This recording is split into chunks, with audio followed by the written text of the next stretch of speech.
me fever.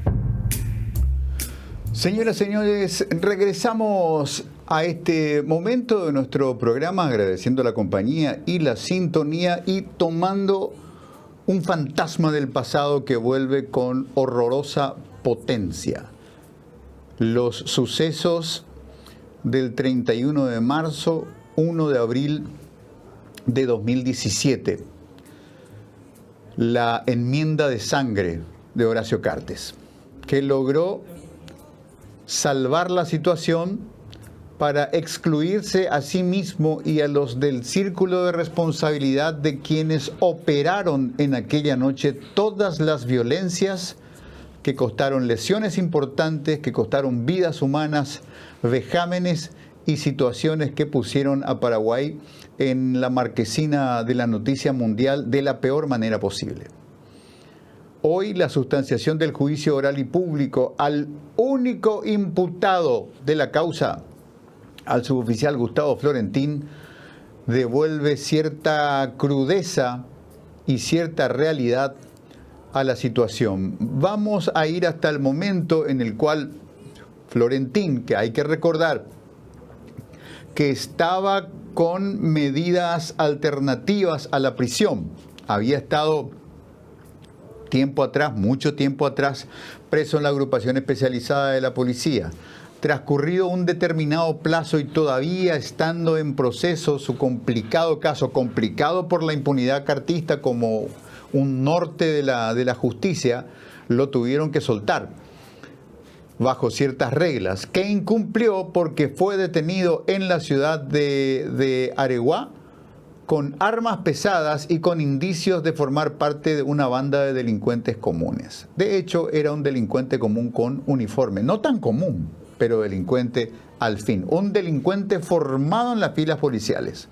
Y una de las lecciones duras que nos deja Gustavo Florentín es cuántos otros como él, de su calaña, de su ausencia de límites morales, capaces de matar, capaces de mentir, están vistiendo uniformes y reciben salarios pagados con sus impuestos, los míos, los de la Yuyera, la señora del mercado, en fin, todos los que aportan directa o indirectamente al fisco paraguayo. ¿En cuántos casos estaremos pagándole los salarios a personal uniformado de esa calaña? Es una pregunta cruel que queda. Pero vamos a los hechos de la tarde de hoy.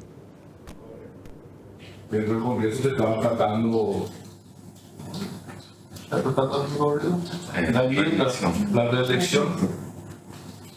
El ambiente ya estaba cálido, las personas ya estaban eufóricas. Empezaron los incidentes. De admiración a la comandancia. Tuvimos información que se le disparó a un político, donde todo comandante como ese nombre. Lo que sí, la gente empezó a desatar una violencia con la policía, dirigiéndose a la comandancia con pretensión de incendiar. Me consta a mí porque empezaron a derramar combustible y demás cosas por la comandancia. También recuerdo que la policía empezó a disparar con lacrimógeno, todo eso, la mitad, todo desesperación, grito de todo, lo que encontraba allá adentro. En ese momento viene la orden de que tiene un oficial inspector de gobierno que se encontró. Bueno, la persona de espaldas es Gustavo Florentín, en lo suyo, mintiendo. Porque recuerden que ¿qué se decía de Gustavo Florentín?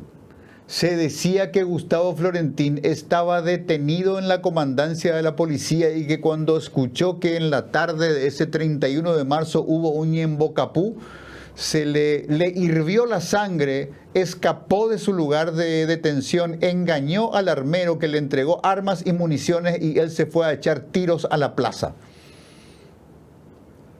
Ahora su narración cuenta otras historias. Mintió por cuenta propia Florentín. ¿Quién le mandó a mentir a Gustavo Florentín? Parece que fideicomisarios, emisarios y mensajeros de necesitamos que mientas o necesitamos que digas la verdad y te incrimines, hubo varios.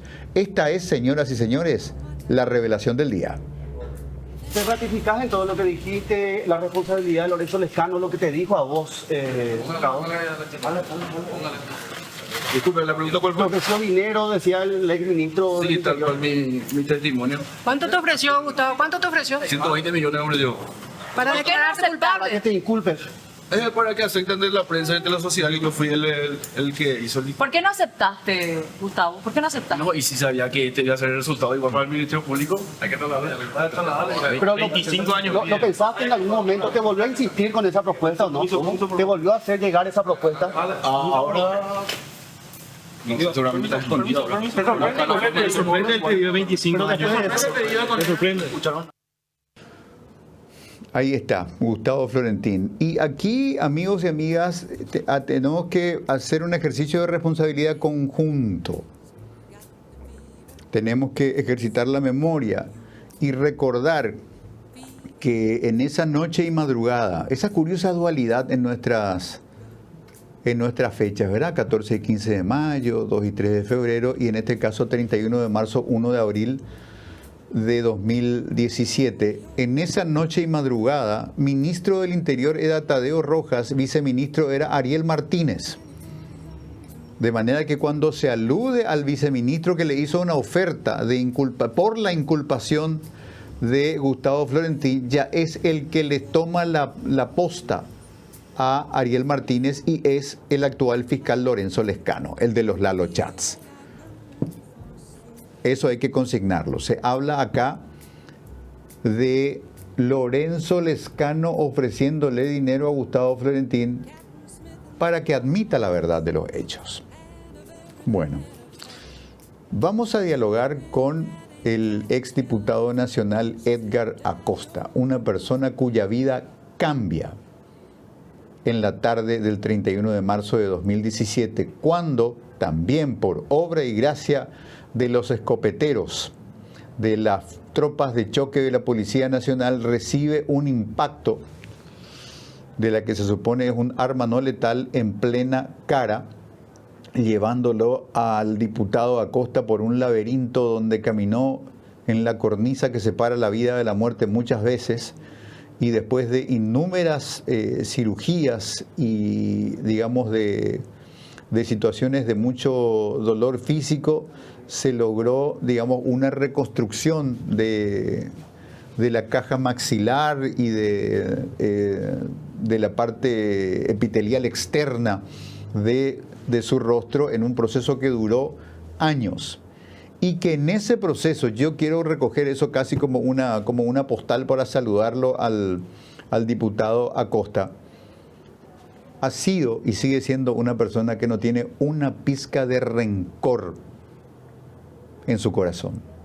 Y es tan cierto esto, que siendo después de Rodrigo Quintana la principal víctima del caso, no se presentó ante los estrados judiciales a pedir que la justicia repare el daño que él recibió. Eso habla mucho de la grandeza personal, de la grandeza de espíritu del diputado Edgar Acosta, que nos acompaña desde la línea telefónica. Edgar, buenas noches, ¿cómo le va? Buenas noches, Guille. Un gusto compartir contigo ahí y con la audiencia.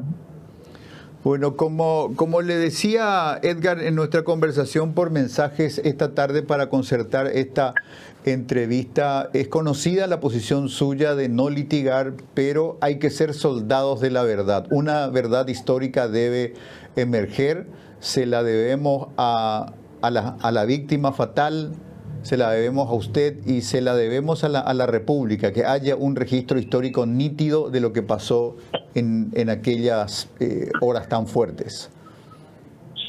Sí, yo estoy convencido que tiene que haber justicia, porque la justicia es lo que da paz directamente en el caso de Rodrigo Quintana a los familiares, pero también la justicia lo que significa una república, ¿verdad?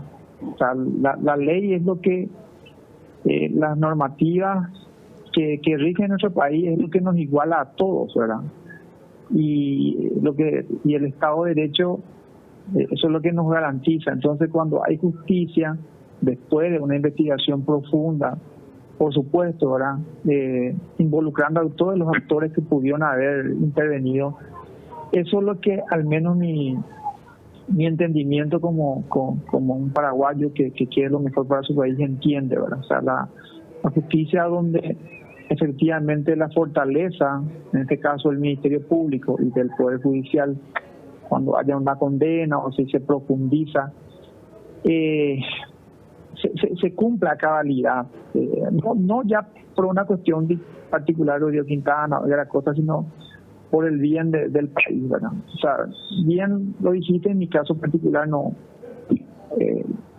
había decidido en su momento de no ejercer el derecho que correctamente la fiscala me había hecho llegar cuando estaba internado, que una querella adhesiva, que yo promueva.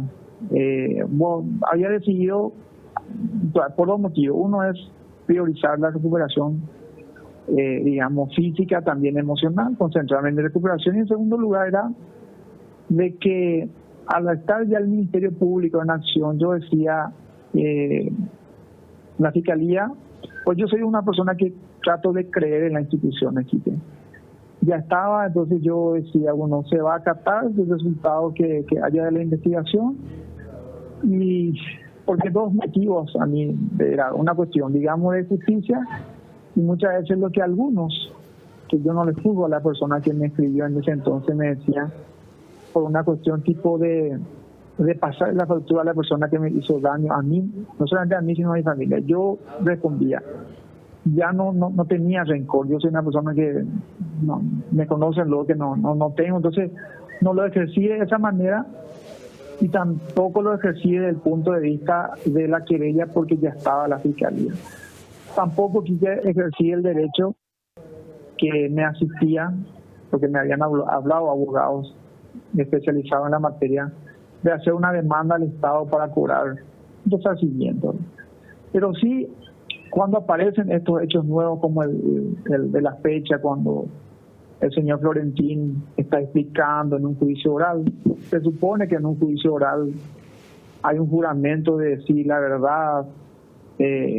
Quiero creer desde ese punto de vista, ¿verdad? De lo que se dice. Lo que abre, me parece que estoy viendo una película de esos que se hacen, esos de norteamericanos, cuando en la película aparece y tiene que haber un culpable y rápidamente entonces queda bien la policía, las autoridades. Voy a usar una palabra, me parece terrorífico, ¿verdad? De ser cierto, no, o sea, es una declaración, seguramente los jueces van a corroborar, pero es tan espeluznante que una persona con mucho poder político en ese tiempo, de un cargo, siendo un cargo administrativo muy cerca de representación del Ejecutivo, haya ofrecido dinero para dar tranquilidad. Es terrorífico, o sea, es como una película. Y yo no sé, porque no soy abogado, si esto amerita como el caso, si eso se toma como una cuestión válida y se le convoca a la persona nombrada. O sea, eso ya queda en el ámbito de los profesionales de derecho, pero realmente es espeluznante escuchar. Edgar Acosta, si hacemos un ejercicio que quizás la perspectiva suya sea un poco extraña en el sentido de que su vida pasa por un limbo a partir de las 6 de la tarde del 31 de marzo de 2017 y seguramente en la larga convalecencia y recuperación posterior que tuvo, seguramente hablando con amigos, con compañeros, con activistas del Partido Liberal, usted fue, digamos, reconstruyendo los hechos en esa parte en la cual usted, por el nivel de trauma que tenía, no podía seguir las noticias ni estar ahí en el lugar de los hechos como casi fatalmente estuvo en esa tarde. Pero cuando se llega a ese momento de los primeros minutos del 1 de abril de 2017, cuando parte de la fuerza de choque de la Policía Nacional penetra violentamente a la sede del Partido Liberal Radical Auténtico, el partido más importante, más prominente, más muscular de la oposición política histórica de Paraguay, y entra echando tiros, cuesta mucho imaginar que eso era simplemente la continuidad de una persecución a gente sospechosa que estaba en la calle o gente que estaba perturbando la paz pública, y el bueno del policía persiguió a estos salvajes y justo se metieron a la sede del PLRA. Es muy difícil porque además, con la llegada de esa fuerza de choque, elementos policiales que pertenecen a distintas reparticiones de la policía, policías operativos, comisarios que tenían poder y autoridad territorial, policías que trabajaban solamente en el ámbito de la inteligencia, es decir, una fauna policial diversa, tuvo su centro magnético en el local del PLRA, lo que llevó a mucha gente a decir: ahí en el centro de comando, lo admitan o no, de la residencia presidencial, vaya manera de miserabilizar y salpicar de sangre un lugar importante para los paraguayos como lo es la residencia presidencial de Emburu y Charoga. Pero desde ahí, Cartes, su casi vicepresidente José Ortiz, el casi ministro del Interior Canillas, el comandante de la policía Sotelo y otras personas emitían órdenes, y seguramente fumando cigarrillos y tomando whisky, dijeron: nos parece que esta operación de ataque al Congreso tiene su base de acción y su centro de suministro en la sede del PLRA, y parece que Efraín Alegre está ahí adentro, así que si atropellamos les vamos a agarrar con las manos en la masa, y doble beneficio: vamos a sofocar esta revuelta y vamos a matar políticamente al presidenciable del PLRA. Esa puede ser la lógica que condujo este loco ataque, que por alguna razón, y que le terminó costando la vida a Rodrigo Quintana, empieza con ese disparo fatal que cambia completamente la historia. Evidentemente, Quique, inclusive no hay que ser experto en temas que guardan relación a las operativas policiales, de que ellos actúan de acuerdo a una cuestión de una orden, o sea, una cuestión vertical. Yo, en la muerte de Rodrigo Quintana, yo casi, creo que el 7, el 8 de abril recién me entero, porque me habían ocultado por una cuestión razonable, aparte no estaba todavía mucho en condiciones, pero sí me enteré, y la verdad que me había afectado mucho. Pero después de unos meses pude acceder a los videos, y yo mismo me hice, digamos, la consulta, un análisis en ese aspecto, en el sentido de que de la forma que llegaron, evidentemente era una cuestión coordinada, ¿verdad? O sea, por las puertas laterales, o también la fuerza con que actuaba, en el sentido de que, no sé, que hay un policía que dispara una puerta donde estaba un colega mío en ese entonces, el señor Arenga, estaba Amado Florentín. Era como que se fueron de una manera brutal a solucionar algo que ellos creían que en esa sede partidaria existía. Entonces, yo cuando veo que hay un oficial que está haciendo juicio juicio oral ahora, el señor Florentín, la justicia dirá si es culpable o no, y bueno, y hay que condenar efectivamente a la persona que materialmente pudo haberle quitado la vida a Rodrigo. Pero también a mí me extraña, sin ser del ámbito del hecho, pero una cuestión de sentido común, de que esos otros policías, Quique y audiencia, que dispararon, que llegaron de esa manera, ¿cómo no están ahora en el proceso? Esas son lo que queda como pendiente, ¿verdad? Esos policías que llegaron coordinadamente, esos policías que disparan, la brutalidad con que llegaron al partido. O sea, ¿cómo en este momento, en esta tarde, en el juicio oral, no están esos policías? Entonces, queda un manto, una injusticia en esa parte, ¿verdad? Yo vuelvo a decir, está bien que le esté juzgando a los que la fiscalía considera que fue el autor material de la muerte, pero a mí particularmente me extraña que no hayan, principalmente altos exponentes policiales que llegaron también, ¿verdad? Sin entrar todavía a lo que es famoso que el partido siempre reclamó al cruce de llamadas aquí. Yo te hablo inclusive desde el punto de vista operativo, ¿verdad? Que inclusive hay videos que retractan la figura con nombre y apellido de los que estuvieron involucrados en la operativa esa noche. Edgar Acosta, muchísimas gracias por compartir con nosotros estos minutos. Todo este proceso que es un poco difícil de seguir, tiene un hilo conductor que se interrumpe por momentos, hay relatos y contrarrelatos, hay traiciones muy dolorosas, nos dejan muy nítida la sensación de que no es un mero discurso de políticos opositores el tema de que la justicia paraguaya es rehén de este sector del Partido Colorado que se llama cartismo. Los grandes denegadores del derecho de cualquier ciudadano a acceder a la justicia como un servicio elemental en la constitución de una república. Tiene responsabilidades muy concretas y hoy vuelven a operar en esta situación en la cual el escopetero Gustavo Florentín ya le soltaron la mano porque probablemente sienten que se maceró con el paso del tiempo una narrativa que ya no se podrá romper y que seguramente hoy Florentín, bajo otras reglas y situaciones, enfrentará su destino y de toda la enorme cadena de responsabilidades dentro de la cadena de mando de la policía y de ahí para arriba, considerando que Horacio Cartes era el comandante de la fuerza pública, también se diluirá la responsabilidad directísima que tuvo en los graves acontecimientos del 31 de marzo y del 1 de abril. Ojalá esta sucesión de hechos actualizados con el juicio oral y público abran los ojos de mucha gente con respecto a que esta no es una república donde haya unión e igualdad, ni paz ni justicia,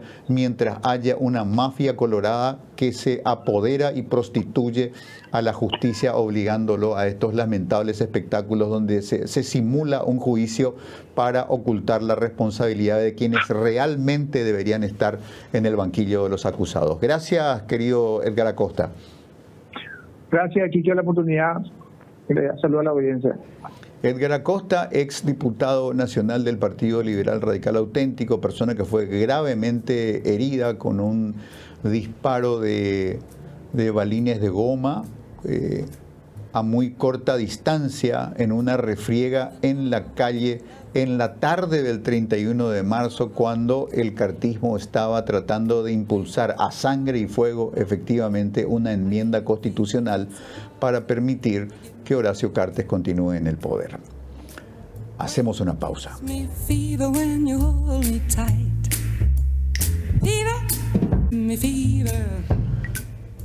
Algo pasó en el Alto Paraná sacudiendo el ámbito de la salud. La visita de la ministra Barán, la visita del presidente del Consejo del IPS, convocados en la gobernación del Alto Paraná por el gobernador Landy Torres, dio oportunidad de expresión a distintas personas. Vamos a tomar una pequeña ráfaga para tomar un poquito del ambiente y del tono en el cual se conversó o hubo que ponerle garganta y orejas.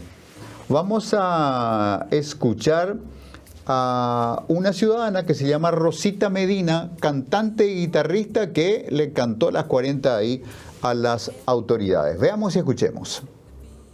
Porque yo ya no tengo. No vayan, te están vendiendo gato por liebre, ministro. No. Mentira, doctor.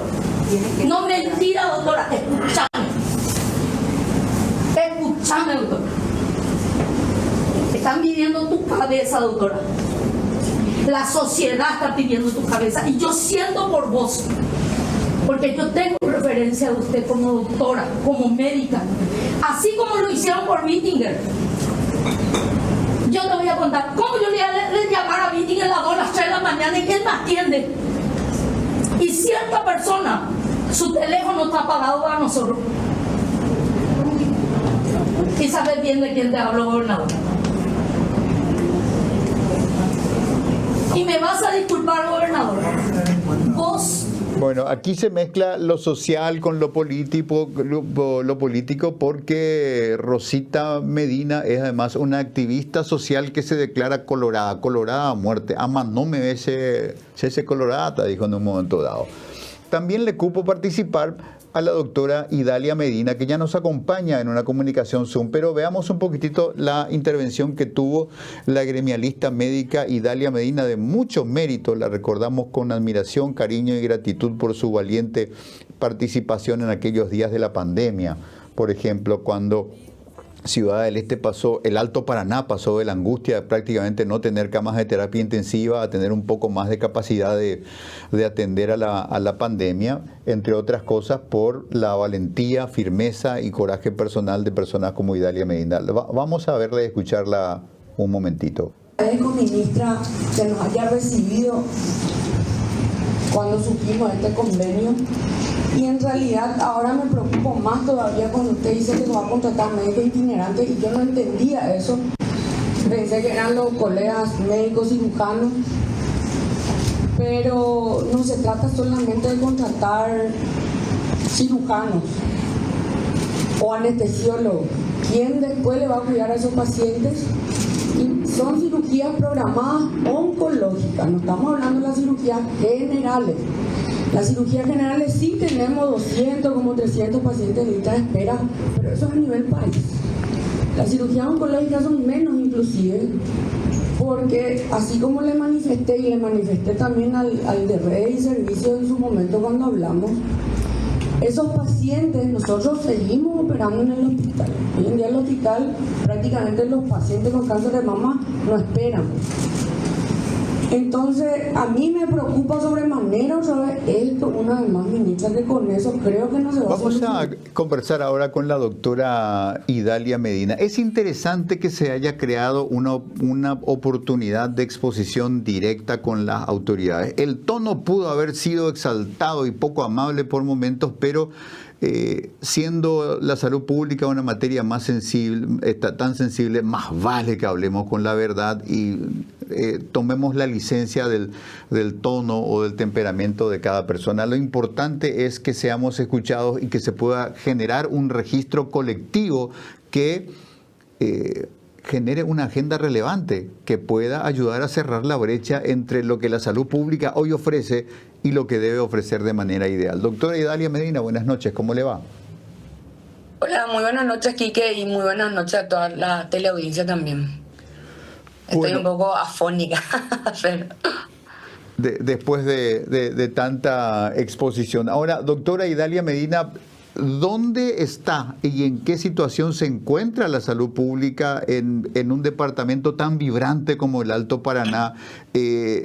A ver, las finanzas públicas del Paraguay dependen de la musculatura del comercio de Ciudad del Este, por ejemplo, y más vale que una ciudad que genera tanto beneficio y tantos ingresos al Estado tenga un buen sistema hospitalario. Sin embargo, hay una brecha entre lo que hay y lo que debe ser. Así es, Quique, en realidad todo esto empezamos a movilizarnos porque esto hace ya una semana que lo veníamos diciendo y bueno, fuimos junto a la ministra también a exponer nuestras necesidades, nuestras inquietudes. Empezó todo con la fusión del Instituto de Previsión Social con el Ministerio, ¿verdad?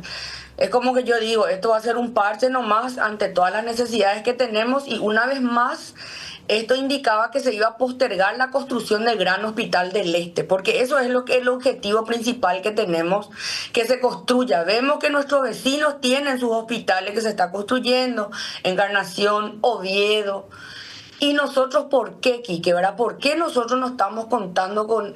Ni siquiera se mencionó la construcción del Gran Hospital del Este cuando en su momento habló el presidente y empezó a hablar, y el Ministerio de Obras Públicas también, de los 7 hospitales que se iba a construir, pero menos acá en el Alto Paraná. Entonces, esa fusión que quieren hacer de repente, porque hoy se firmó en realidad el convenio, ¿verdad? Pero para mí es una curita, como se dice, porque no va a apañar, no va a solucionar nada. Al contrario, quieren apañar una necesidad real que tenemos hoy en el Alto Paraná. Nosotros tenemos los profesionales, recursos humanos para que nosotros podamos, digamos, estar y poder mantener un hospital de mayor complejidad, digamos. Pacientes complejos sí tenemos, pero espacio físico es el problema ahora mismo, ¿verdad? Doctora Idalia Medina, a mí me da la impresión de que la doctora Barán ya agotó el score de situaciones complicadas que tuvo que enfrentar el mes pasado, en fin, pasó por una depresión en cuanto a imagen y gestión, y ahora está saliendo a encarar estas situaciones de manera que yo creo que ella era perfectamente consciente de qué tipo de cosas iba a escuchar y se fue en buena conciencia de que había que enfrentar estas visiones un poco extrapoladas de la situación, pero que de ahí tendríamos que partir a donde queremos llegar. Usted nos dice entonces que pareciera ser que esta operatoria de fusión entre el Instituto de Previsión Social en convenio con el Ministerio de Salud Pública es una medida paliativa insuficiente detrás de la cual se oculta la idea de que o el Gran Hospital del Este no se va a hacer o se va a demorar en hacer. Así mismo es, Quique, nosotros cuando eso se anunció, a nosotros nos preocupó muchísimo, nos organizamos como gremio y también estuvimos todos los jefes de servicio del hospital regional, acompañados de la directora de la 10ª, acompañado del gobernador y también del director del hospital regional. Ya preocupados porque eso prácticamente, digamos, nuestros sueños se fueron para abajo, ¿verdad? Prácticamente perdimos la esperanza en el Gran Hospital del Este. Mira, yo quiero que la gente también entienda, porque cada vez que le escucho al presidente decir ¿para qué construir un gran hospital si tienen el predio del Instituto de Previsión Social? Hoy día el predio del Instituto de Previsión Social cuenta con 140, 170 camas, de las cuales 100 están ocupadas. Por más que ellos nos digan, bueno, vamos a todo el hospital regional al Instituto de Previsión Social, eso no va a ser posible.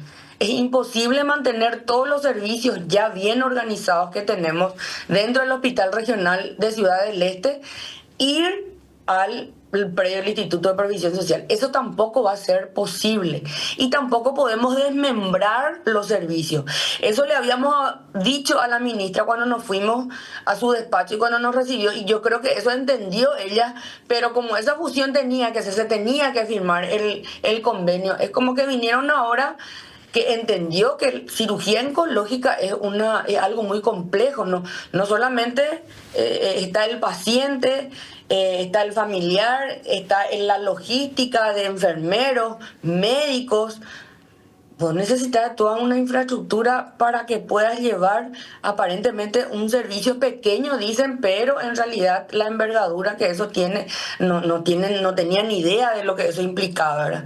Entonces ahora es como se va a hacer solamente cirugía, algunas cirugías menores programadas en el Instituto de Previsión Social, la cual contrataron también 2 médicos cirujanos que van a estar atendiendo en el Instituto de Previsión Social, que son los pacientes de cirugía general, pero tampoco se va a poder realizar analizando así las cuestiones por la parte técnica, digamos, quién va a seguir a los pacientes. Yo no me puedo salir del hospital ir corriendo para ver qué pasa, porque el colega va a tener que cumplir cierto horario también, no podemos nosotros estar deambulando de aquí para allá. O definitivamente nos dice, bueno, ya no se va a construir, o sí, vamos a construir, pero que sea algo ya concreto que salga del mandatario del presidente y que anuncie la construcción, ¿verdad? Porque solamente promesa es que sí, vamos a ver, que los papeles, eso ya estamos cansados de escuchar y en realidad perdemos la esperanza nosotros al escuchar solamente promesa de construcción, ¿verdad? Doctora Idalia Medina, muchísimas gracias por este contacto. Tomamos esta inquietud y esta conversación va a continuar con la ministra Barán, con el ministro de Economía y Finanzas, en fin, a ver si en los planos del gobierno para estos 3 años y medio que quedan de este proceso administrativo, si el Gran Hospital del Este, donde queda en planos de tiempo, de financiamiento y de voluntad político-administrativa. Muchísimas gracias, doctora. A usted, Quique, un abrazo y bueno, gracias por el espacio y esperemos que sea la palabra inicial dar este año, ¿verdad, Quique? Está muy agradecida. Sí, señora, y que se vaya Rosita Medina un poco más relajada a tocar la guitarra y cantar. Hacemos una pausa, amigos. Doña Juliana, la enfermera jubilada del Hospital de Clínicas, pobre materialmente, pero muy rica en una decencia personal impresionante. La doctora Idalia Medina, gremialista médica de Ciudad del Este. Rosita Medina, la cantante que le cantó las 40 a las autoridades políticas y sanitarias hoy en el Alto Paraná. Mujeres valientes, mujeres necesarias. Y entre ellas, con orgullo, la doctora Katia González, que de 2 meses a esta parte es compañera nuestra acá en la mega cadena. También tuvo su momento esta mañana en el marco de la audiencia pública para exponer más verdades y para generar sinergias e impulsar acciones colectivas importantes que obliguen al sistema jurídico paraguayo a asumir los niveles pandémicos de la mafia de los pagarés, que con meros recursos ordinarios no se va a zanjar este extraordinario y colectivo fraude contra cientos de miles de paraguayos. Esto decía esta mañana la senadora Katia González. Acá esto no se resuelve con un artículo y un inciso. Acá se ven afectados principios y no es cierto que no se puede hacer nada. O sea que ayer el doctor Maciel Simón, que defendió el comunicado, dijo que el juez corrupto que dictó el embargo es el juez corrupto que tiene que levantar el embargo. Es Guatamina de calcula. Eso es lo que nos dijo en su comunicado la Corte Suprema de Justicia ayer. Hoy todos juntos somos parte de una lucha que tiene que terminar con salidas institucionales. SEDECO, muévanse. Ustedes son defensores de los derechos de los consumidores. Y acá están víctimas de todo un esquema. Casas de crédito, supuestamente el BNF. ¿Qué es lo que pasa con el BNF? Resulta ser que un convenio que ustedes firman con una casa de comercio vale más que la palabra de su cliente. Transparenten esos convenios. ¿Cuánto ganan ustedes? Y no es cierto lo que dice la Corte. Acá se requieren acciones colectivas. ¿Y quién tiene acción colectiva? Señora defensora del pueblo adjunta, tiene la Defensoría del Pueblo. Y seamos creativos. En otros países este tipo de problemas que afectan a la sociedad no se le puede decir a cada uno que se vaya a solucionar su problema por su parte. Amparos colectivos y que le rechace la Corte de mierda, pero promuevan amparos colectivos.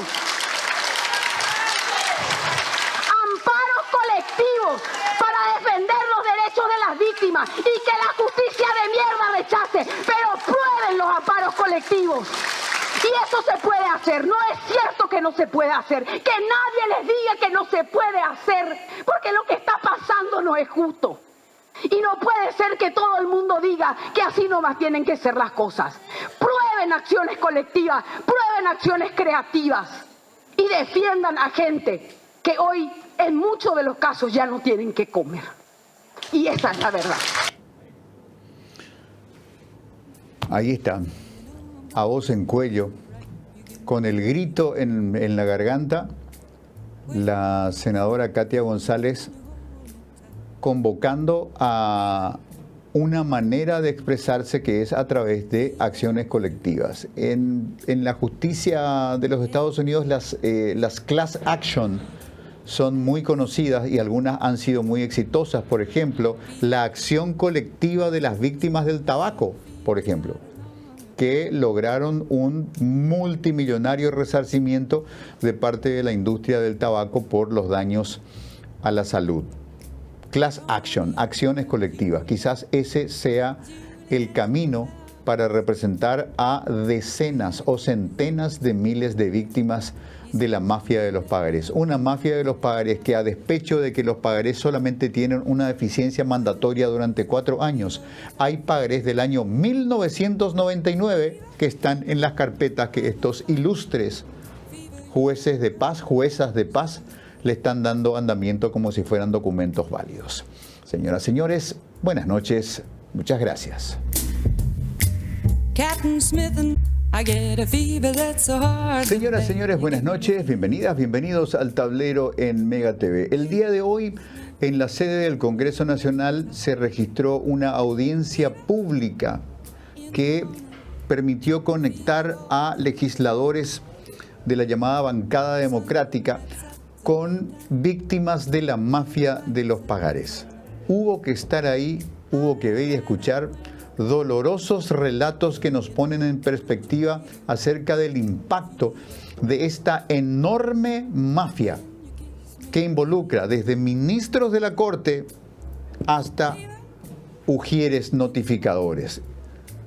Recuerden que, amigos, cuando nos fuimos zambullendo en las turbulentas aguas de la mafia de los pagares, descubrimos que había un juzgado de paz que es dentro de la estructura del Poder Judicial, casi un engranaje menor del sistema. Bueno, en uno de esos compartimientos estancos, en el juzgado de paz a cargo de Analía Civils, había documentos fraudulentos por un valor superior a $10 millones. Y estamos hablando de algo que existe desde hace más de 20 años. Millones de dólares de dinero negro.